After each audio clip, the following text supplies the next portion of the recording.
चौधरी देवीलाल जी के बारे में मैं इतना ही कहूँगी कि उनके इतने किस्से हैं कि आप अगर सुबह से लेकर शाम तक सुनाओ तो रात हो जाएगी। लेकिन एक किस्सा जो है जो मेरे दिल को छुआ, जब मैंने उनकी चौटाला से चंडीगढ़ एक पुस्तक पढ़ी, उसमें एक किस्सा था। एक मुजारा जो था, वो मुजारा खेत में जैसे मुजारे होते हैं, तो चौधरी साहब को जो बड़े दादाजी थे, जो चौधरी देवीलाल जी के पिताजी लेखराम जी, उन्होंने कहा कि बंटवारा करके आओ गेहूं का।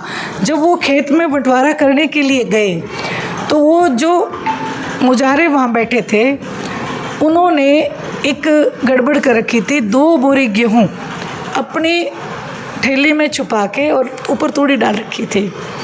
और जो मुनीम साथ था चौधरी देवीलाल जी के, और जब वो मुनीम बंटवारा करने लगा तो करते करते भी ये मुजारे की उस समय इसने इतना अनाज लिया, ये उस उधर कट गया, काटते काटते फिर वो मुनीम कहने लगा कि ये इसके ब्याज में कट गया, तो उसके पास केवल 2 ही पीपे जो है गेहूँ बची। चौधरी देवीलाल जी ने देखा कि ये तो गलत हो गया। बोले भाई ना ना, ये तो बहुत गलत बात है। मुनीम को कहने लगे, बोले जी बड़े साहब डांटेंगे। बोले भाई कुछ भी हो जाए, मैं बंटवारा करने आया, ये तो गलत बात है।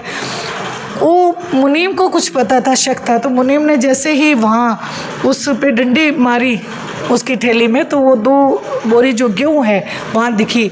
और वो उनकी आंखें जो है रो रहे थे वो बुज़ुर्ग। और मतलब जो मैंने पढ़ा कि वो धरती जो है गीली हो गई उनके आंसुओं से, वो शर्मिंदा थे। चौधरी देवीलाल जी ने कहा कि आपको शर्मिंदा नहीं होना चाहिए, शर्मिंदा हमें होना चाहिए, क्योंकि अनाज उगाने वाले तो आप हो।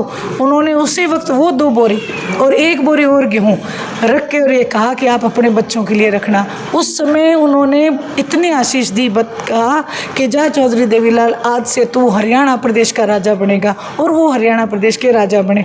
यानी कि उनके ऐसे किस्से न जाने कितने हैं, और गरीब की एक आशीष से ही वो वहाँ तक पहुँचे।